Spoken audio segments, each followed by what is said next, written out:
Hello students, இப்போ அடுத்த video பார்க்கலாமா? நம்ம இதுக்கு முன்னாடி வீடியோலாம் பார்த்தீங்களா? எல்லாம் புரிஞ்சுதா உங்களுக்கு? ஸோ இந்த மாடல்ஸ் தான் கேட்பாங்க, அடிக்கடி இதை ப்ராக்டிஸ் பண்ணுங்க. ஓகேங்களா? இப்போ அடுத்த சம் பாருங்கள். 1 kilogram sugar have maximum mass எவ்வளோன்னு கேட்குறாங்க. 1 கிலோ சுகரில் எவ்வளோ மாஸ் இருக்குதுன்னு கேட்குறாங்க. அட் போல்ஸ், அட் ஈக்குவேட்டர், இதெல்லாம் இந்த 4 கொடுத்துருக்காங்க. இதில் ஆன்சர் என்னன்னாக்க answer 4. The mass will be the same everywhere. Mass வந்து எல்லா இடத்துலையும் ஒரே மாதிரி தான் இருக்கும், வெயிட் மட்டும்தான் டிஃப்ரெண்ட் ஆகும். ஓகேங்களா? இதில் பாருங்கள், மாஸ் ஏ மாஸ்னாக்கா mass of the body remains same while weight varies from place to place. இது வெயிட் மட்டும்தான் சேஞ்ச் ஆகும், மாஸ் எல்லா இடத்துலையும் ஒரே மாதிரி தான் இருக்கும். அதனால் 1 கிலோகிராம் சுகர் எல்லா இடத்துலையும் ஒரே மாஸ் தான் இருக்குன்றது இது ஆன்சர். ஓகேங்களா? அடுத்தது பார்க்கலாமா? த curve between potential energy U and the distance t between the atoms of a diatomic molecules is shown in figure. ஒரு ஃபிகரில் இதை கொடுத்துருக்காங்க. if f vector f a vector f c f d f c f d and f e are the force of interaction between the atoms of molecules corresponding to points shown on the curve, then இங்கே பாருங்கள், ஏ B C D இ எல்லாமே கொடுத்துருக்காங்களே, இதெல்லாம் forces of the அந்த ஆட்டமோட forces கொடுத்துருக்காங்க. ஓகேவா? தென் அப்படி இருந்ததுனாக்க F of ஏ, இது வந்து என்ன இந்த ஆப்ஷன் கொடுத்துருக்காங்க, இந்த ஆப்ஷனில் எது இதுக்கு கரெக்டான ஆன்சர்னு கேட்குறாங்க. ஓகேவா? இதில் வந்து ஆன்சர் 4 தான் கரெக்ட். ஏன்னாக்க எஃப் ஆஃப் டி, டி வந்து என்னது இங்கே கீழே கர்வில் இருக்குது இல்லையா? And for points ABC force interactions is repels. ABC இது 3 repulsive force of D and force of attraction is repulsive and for point E. ஓகேவா? Force is attractive in nature. Force எப்படி இருக்கும்? ஒன்றுக்கு ஒன்று அட்ராக்டிவாக இருக்கும். இதில் என்ன சொல்கிறாங்க? ரிப்பல்சிவாக இருக்குன்றாங்க. அதனால hence FC into FE, FC and FE ரெண்டுமே மல்டிப்ளை பண்ணாக்க அது என்ன வரும்? That is less than 0 because both are in opposite direction. ரெண்டுமே இது இந்த சைட் இந்த டைரக்ஷனில் இருக்குது, இது இந்த டைரக்ஷன் ஆப்போசிட் டைரக்ஷனில் இருக்கிறதுனால இதை மல்டிப்ளை பண்ணி வர்ற ஆன்சர் நமக்கு 0வாக இருக்கிறதுனால இதுதான் நம்மளோட கரெக்ட் ஆன்சர். அடுத்தது பாருங்கள், if the temperature of the liquid rises, temperature எதோடது? லிக்விடோடது ரைஸ் ஆகுது. Then its coefficient of viscosity என்னன்னு கேட்குறாங்க. இதில் எது ஆன்சர்? அது டிக்ரீசஸ் தான் ஆன்சர். ஏன் பார்க்கலாமா?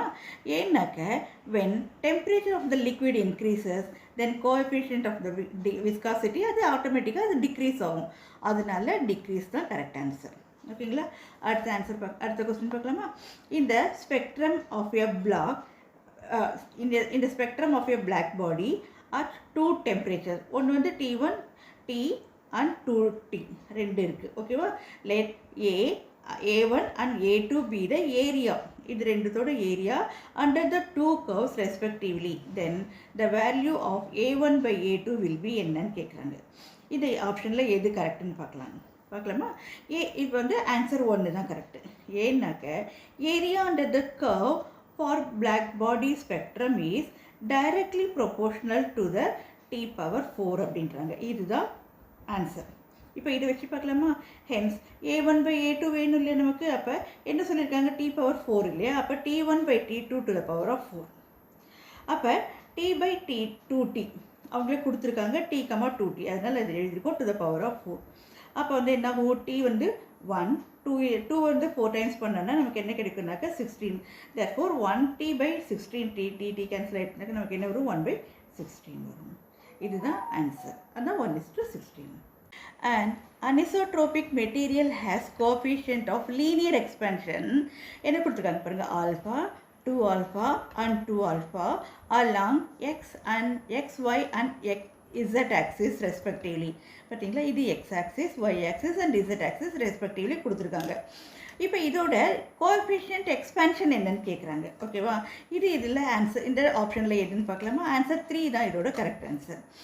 For anisotropic material gamma is equal to alpha x plus alpha y plus alpha z. இது நமக்கு என்ன கொடுத்துருக்காங்க? ஆல்ஃபா 2 alpha plus 2 alpha இல்லையா? அதுதான் நம்ம இங்கே போட்டிருக்கோம். இப்போ இது எல்லாத்தையும் ப்ளஸ் பண்ணால் நமக்கு என்ன வருது? 5 alpha. அதுதான் கரெக்ட் ஆன்சர். ஓகேங்களா? அடுத்தது பாருங்கள், as the temperature of a sample of a gas the most probable speed. ஓகேவா? as the temperature of a sample of a gas the most probable of speed என்னன்னு கேட்குறாங்க. ஸ்பீடு வந்து increase ஆகுமா, degrees ஆகுமா, எப்படி இருக்கும், ரிமைன் சேமாக இருக்குமான்னு சொல்லிட்டு கேட்குறாங்க. இப்போ இதுக்கு ஆன்சர் என்னன்னாக்க 1 இன்க்ரீசஸ். ஓகேவா? ஏன்னாக்க இதுக்கு ஃபார்முலா மெல்டிங் பாயிண்ட் என்ன வரும், இது வந்து ஸ்கொயர் ரூட் ஆஃப் 2RT/m. அப்போ வந்து இது வந்து மெல்டிங் பாயிண்ட் வந்து inversely directly proportional to the √1. அப்போ வந்து இது வந்து என்ன ஆகுது, கிரேட்டர் தென், அதனால தான் இது இன்க்ரீசஸ்ன்னு சொல்லி கொடுத்துருக்காங்க. ஓகே, அடுத்த சம் பார்க்கலாமா? 5000 kilogram of rocket is set for firing. If the exhaust speed of a gas is 1000 meters per second with respect to the rocket, okay, how much gas must be ejected each second to supply the thrust need to overcome weight of the rocket? எவ்வளோ இது வந்து என்ன சொல்கிறாங்க, எவ்வளோ வந்து reject ஆகுது, எவ்வளோ fuel reject ஆகுதுங்கிறத நம்ம இப்போ கண்டுபிடிக்க போகிறோம். ஓகேங்களா? இப்போ இந்த 4 ஆப்ஷன் கொடுத்துருக்காங்க. இதில் எது பார்க்கலாம்? இதில் 3வது ஆப்ஷன் தான் கரெக்ட், 49 kg. எப்படி வருதுன்னு பார்க்கலாமா?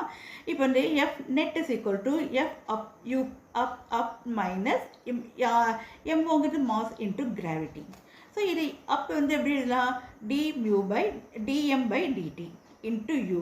திஸ் இஸ் மைனஸ் இந்த எம்ஓஜி எழுதிப்போம். நமக்கு என்ன வேணும், இந்த எம்ஓஜி வேணும். அப்போ MOG is equal to dm/dt into U. ஓகேவா? இதை நம்ம இந்த சைட் கொண்டு வந்துட்டோம். அப்போ இந்த மைனஸ் இங்கே ப்ளஸ் ஆகிடுது. நமக்கு வெறும் dm/dt தான் வேணும். அப்போ யூ என்ன ஆகும், டிவைடட் பை யூ வந்துடும். இந்த இது கொடுத்துருக்காங்க, மாஸ் கொடுத்துருக்காங்க, தட் இஸ் 5000. ஜி நமக்கு தெரியும் 9.8. இதுவும் 1000 அதோட இது கொடுத்துருக்காங்க. ஸோ இப்போ இது எல்லாத்தையும் கேன்சல் பண்ணோன்னாக்க நமக்கு என்ன வருது, 49 kg/s. ஓகேங்களா? அடுத்தது, எ stone is whirled in a vertical plane. The stone general has அப்படின்னு கேட்குறாங்க. அப்போ வந்து எப்படி அதோட ஆக்சிலரேஷன் எப்படி இருக்கும், ரேடியலாக இருக்குமா, டான்ஜென்டியலாக இருக்குமா, என்னன்னு சொல்லிட்டு கேட்குறாங்க. இதுக்கு ஆன்சர் வந்து தேர்ட் ஆன்சர் எப்படி இருக்கும்,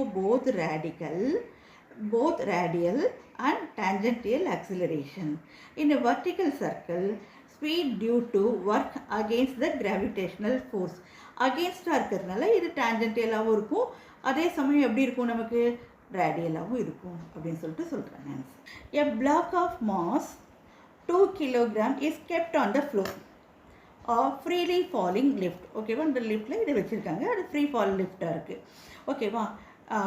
During the free fall of the lift, the block is pulled horizontal with a force of 4N. 4N என்னது, 4 Newton.